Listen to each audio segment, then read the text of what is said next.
Hello friends, how are you? Hope you are fine. Stay home, stay safe. Now, in last lecture, we discussed that the modes of nutrition, we make the chart and then we also discuss the life processes and make the list of different life processes. Now, today we have to discuss nutrition. Okay? Nutrition. See, when we are doing any work, like we are walking, when we ride the bicycle, we need the energy. Also, even when we are not doing any apparent activity, we also need the energy. Okay, there is a question. If we are not doing any work, then how we need the energy? Yes, because we need the energy to maintain the state of the order of our body.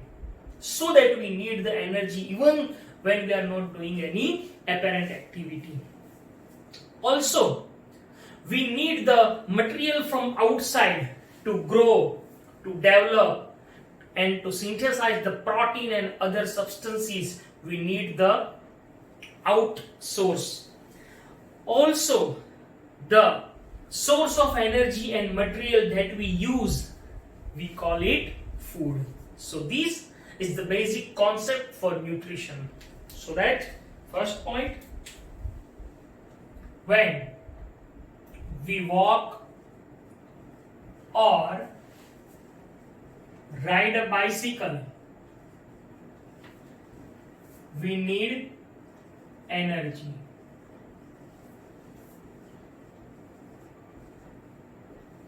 Okay. Even when we are not doing any apparent activity, we also need energy. Why we need the energy? Because to maintain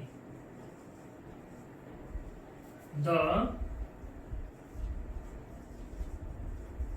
state of order in body. Is that clear? Next, we need the materials from outside. Why we need the material from outside? Because to grow,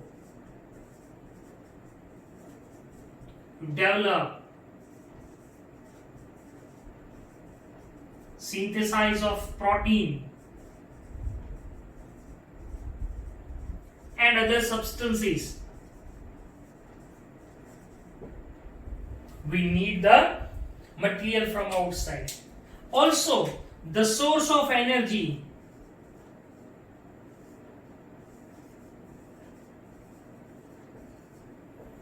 and material that we use, we call it food. So this is the food that we take. Now there is another topic, that how do the living organisms get their food? How do living organisms get their food?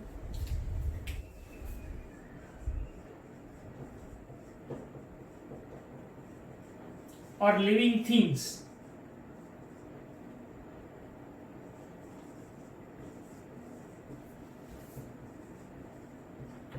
get their food? So, see, when the living organism is there, the general requirement for the living organisms are energy and material. Means the requirement is common for all, but it is fulfilled in different ways. As we discussed in last lecture, that some prepare their own food and some depends upon others, so that this way of getting the energy and material are different, but the requirement is same. So the general requirement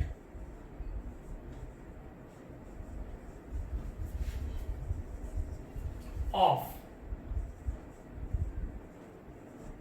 energy and material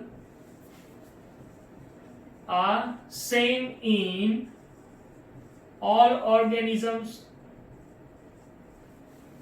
but it is fulfilled by different ways. Now, as we discussed in last lecture, that there are mainly two modes of nutrition, autotrophic and heterotrophic. So how the autotrophs and heterotrophs get their nutrition? First, autotrophs.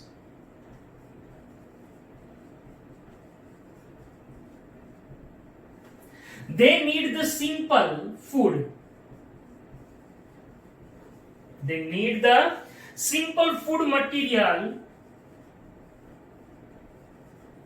and they prepare the simple food material from inorganic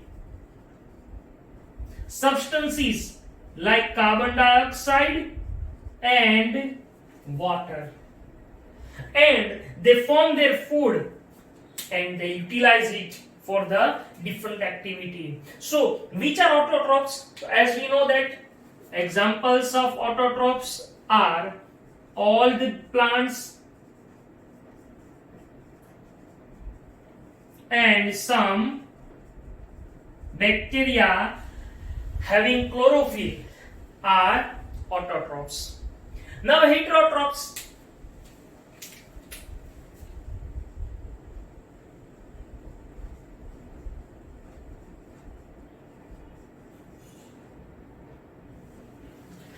They are taking simple food material, but the heterotrophs getting the complex food material, and they break down this complex into simple, and then they utilize it. They use it to grow and to maintain their lives. Here, to break down or for breaking down this complex into simple, they need one biocatalyst. We called them enzymes. So, for breaking down of complex into simple, they use some enzymes. And remember one point, it is very important that heterotrophs directly or indirectly depends upon autotrophs. How? See, for example, we said the lion eat the deer, okay, but the deer eat the grass, so that indirectly the lion depends upon autotroph. Is that clear? So autotrophs are very, very, very essential organisms on earth. So heterotrophs, they use the complex food material, and this is in the form of organic food. Then they convert it into simpler one by breaking down, and for breaking down they use the biocatalysts, and these biocatalysts we call them enzymes. So for this process they need the enzymes. For growth and other activity they use this simpler one. And one important point, that heterotrophs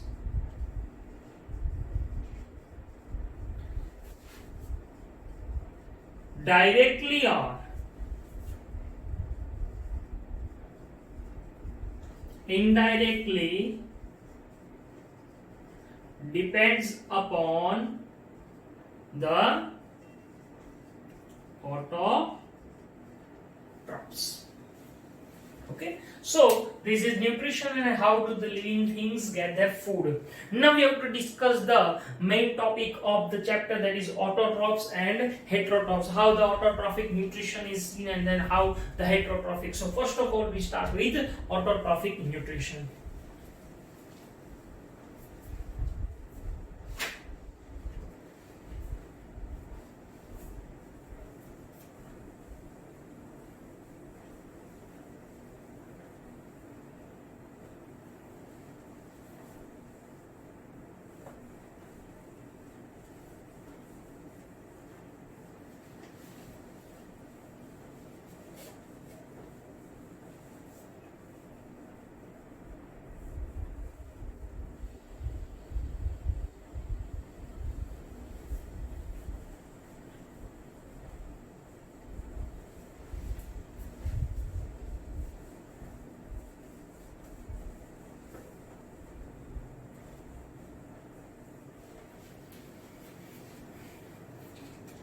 So now autotrophic nutrition.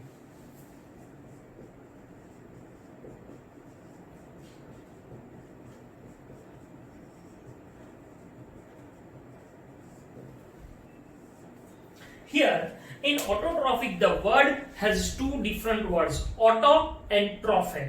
Auto means self and trophe means nutrition. So here the meaning of autotrophic is self nutrition, the organisms which prepare their own food by synthesis and they utilize this energy, they are known as autotrophic.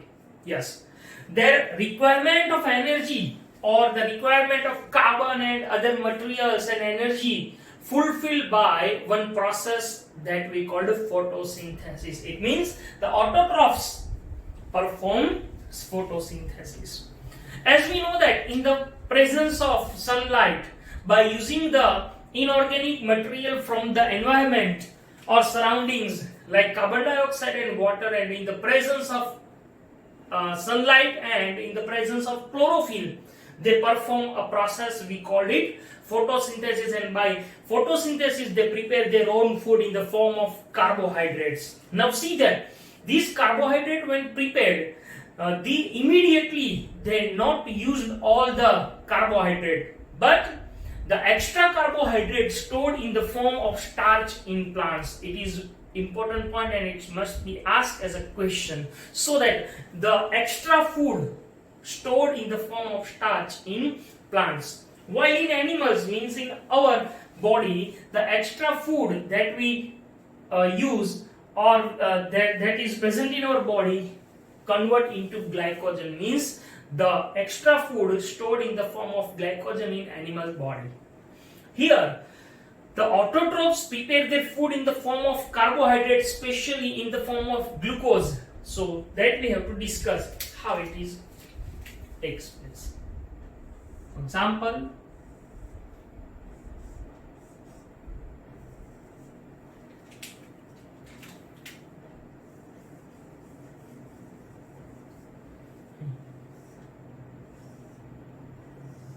in earlier standard you also studied that the leaf is called the kitchen of plant because the food prepared in the leaf. So now what happens here? In the presence of sunlight,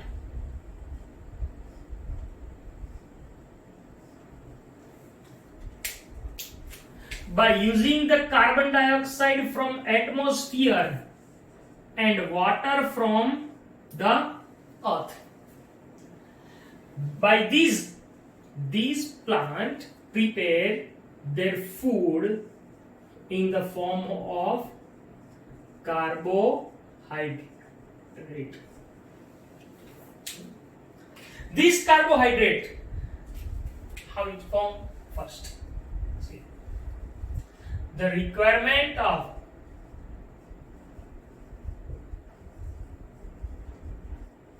carbon and energy fulfilled by photosynthesis. Here, what happened? Plants, by in the presence of chlorophyll and sunlight, by using the inorganic substances like carbon dioxide and water, plants prepare their food in the form of carbohydrate and they utilize these carbohydrate to convert it into the energy, and how the energy produced that we will discuss in the next section of this chapter. So carbohydrates form, especially it forms glucose, and the formula of glucose C6H12O6. Here The carbohydrate which form does not used up immediately, but it is stored in the form of starch. So in plants,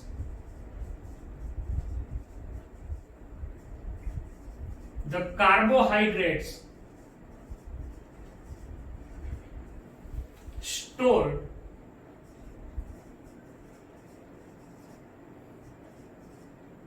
in the form of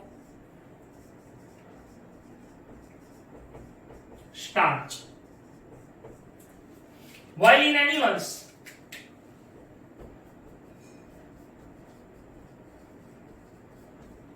it is stored in the form of glycogen. Okay, now here the reaction which takes place, formation of carbohydrate, we have to note down in the form of equation.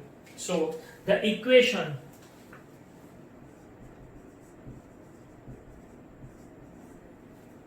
for photosynthesis, it is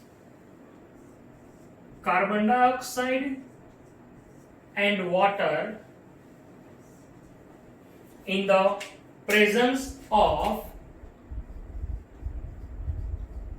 chlorophyll and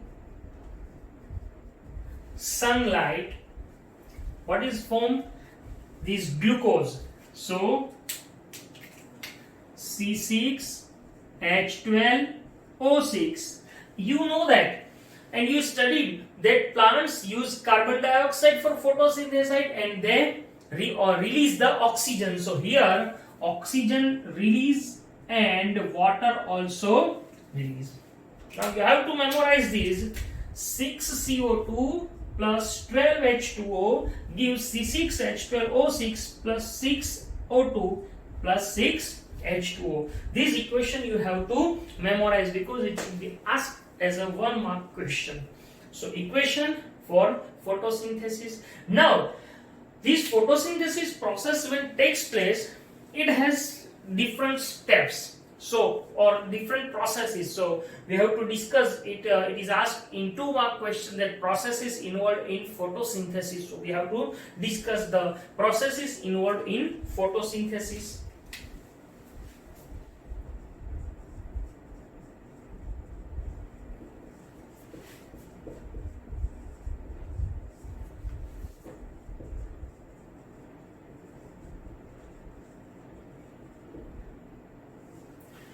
It is very important question. It should be asked in 2 marks. 3 steps only you have to memorize. The first one, which process takes place? So as we know that here the chlorophyll is present in leaf. So first of all, this chlorophyll absorbs the sunlight. So the first step or the first process in photosynthesis is absorption of sunlight by chlorophyll. Okay. So the first one is absorption of sunlight by chlorophyll. Second, when this sunlight is absorbed, this sunlight converted into chemical energy, means the solar energy converted into chemical energy. So the second step, conversion of solar energy into chemical energy. And second thing, that the water molecule when reach here during photosynthesis, what happened? The splitting of this water molecule in hydrogen and oxygen, this takes place in the second step. So here we have to memorize these 2 points. First, what is happen? The conversion of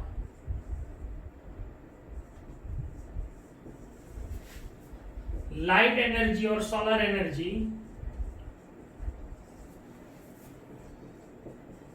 into chemical energy and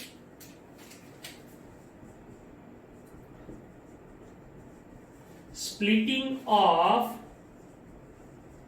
water molecule into hydrogen and oxygen. And third and last,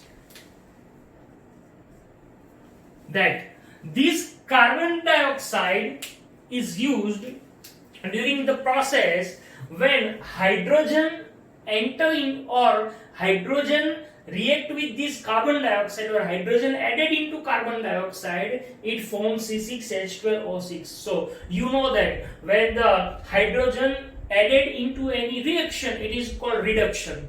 So here the reduction of carbon dioxide and convert into carbohydrate. So the third and last step, that is called reduction of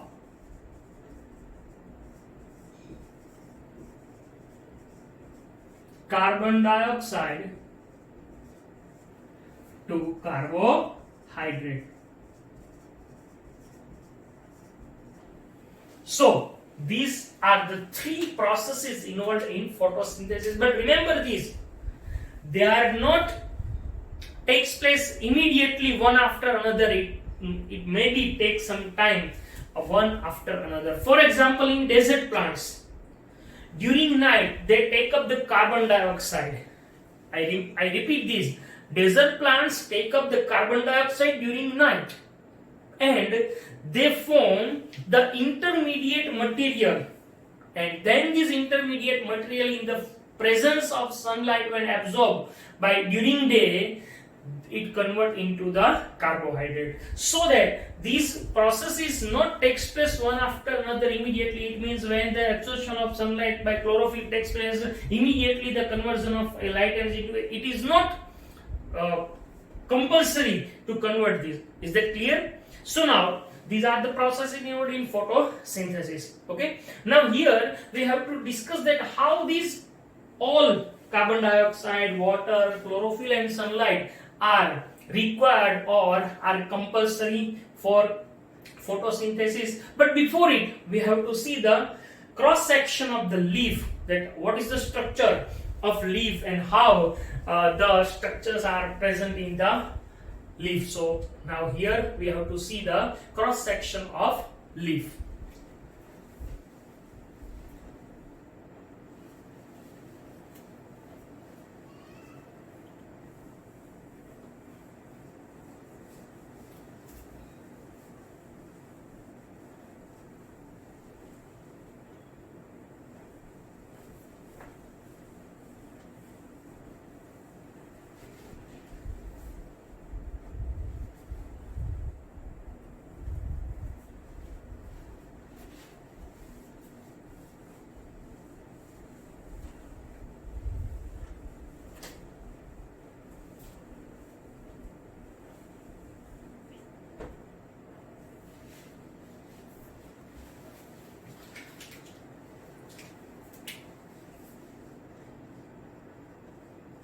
Cross section of a leaf. Now see, here when we take the cross section, for example, it is leaf. Okay. Now when we cut it from this part, and when we see it, it looks like that.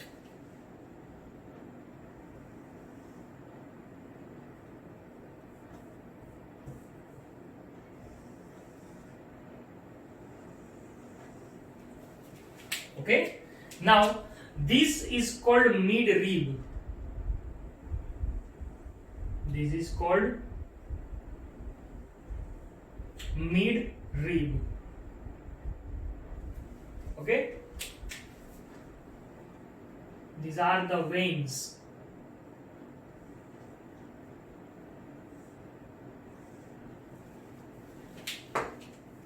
When we cut it,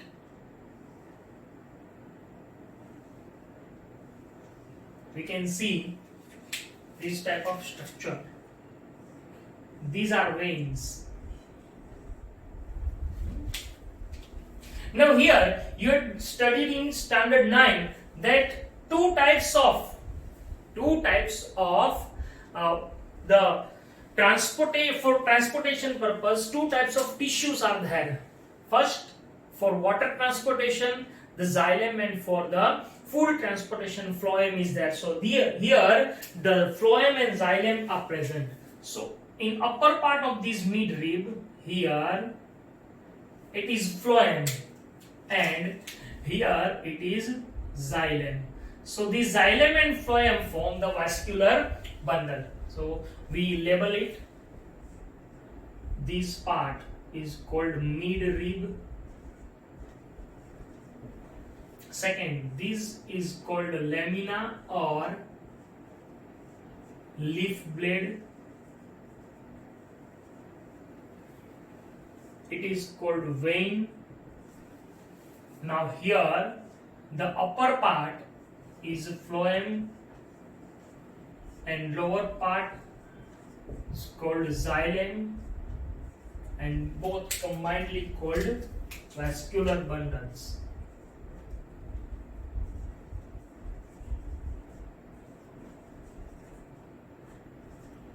Vascular bundle. Okay.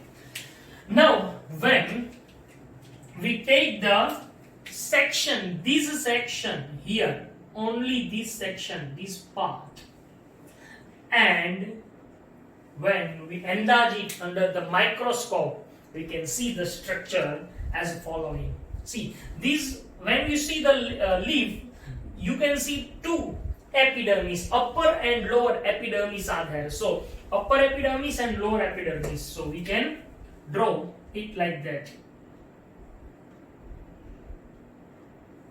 It is upper epidermis.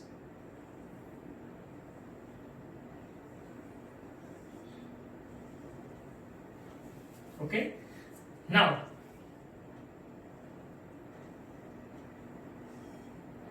between these upper and lower epidermis,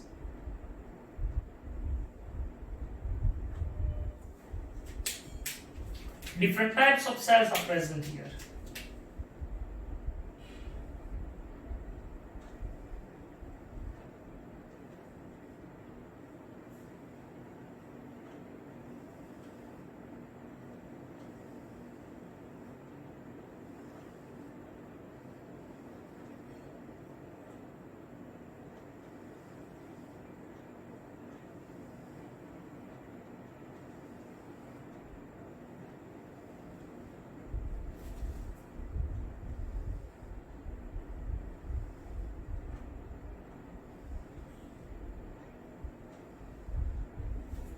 Like that. Another type of cells present here.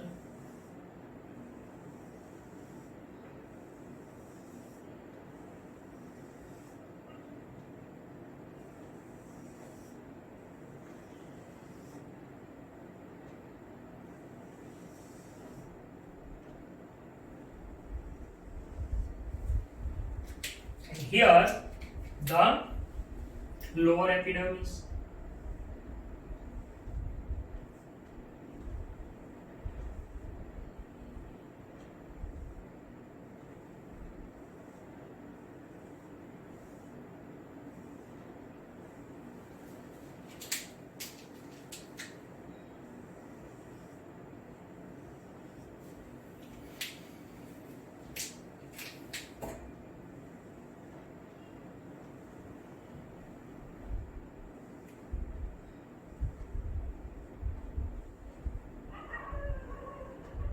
Here, these are the different cells present in the leaf. Now, these cells contain different organelles. One of them is a chloroplast. We know that the chloroplast is the main organelle in plant cell, which is responsible for photosynthesis. So, these are the chloroplasts.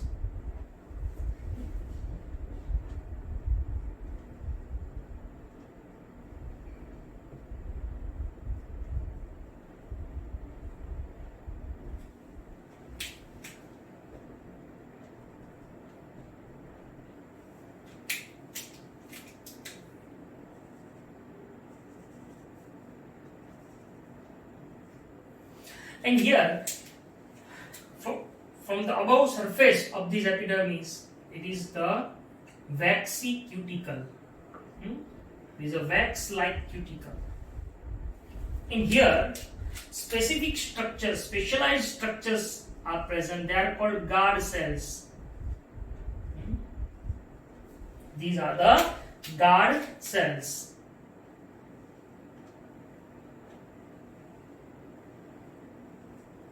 So this is the structure of leaf. Now see, this first upper part is that and the lower part is that. So between these two, the structure is like that. Now we have to label it. First, it is a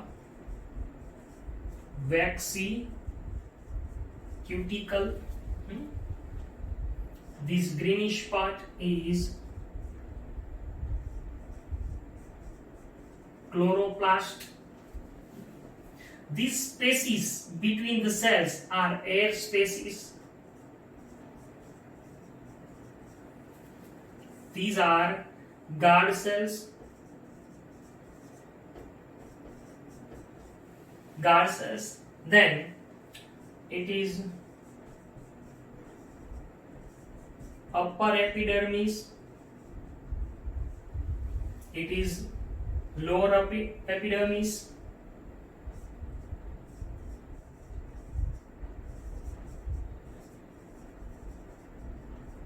Okay, so you have to label it and draw the structure. Okay. Now I want to explain one extra thing, that we see that the chlorophyll is responsible for the photosynthesis, but where the chlorophyll is present, we have to discuss it. So, for example, we take that suppose it is the chloroplast. So when we draw the chloroplast, see that it is the tree. One part of tree is a leaf. We take the cross section of leaf. Then from these we can see the cells, different cells. In this cell, one organelle, that is chloroplast. Now when we draw the structure of chloroplast like that, there are structures. The bundle of coins like structure. It is called granum. This one structure is called granum and the whole part is called grana. So they are interconnected like that. Now this one granum, when we remove,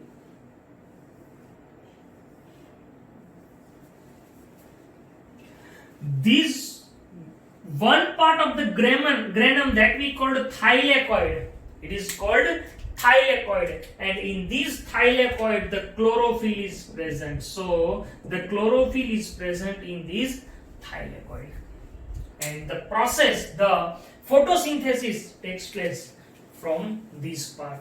Okay, so this is autotrophic mode of nutrition.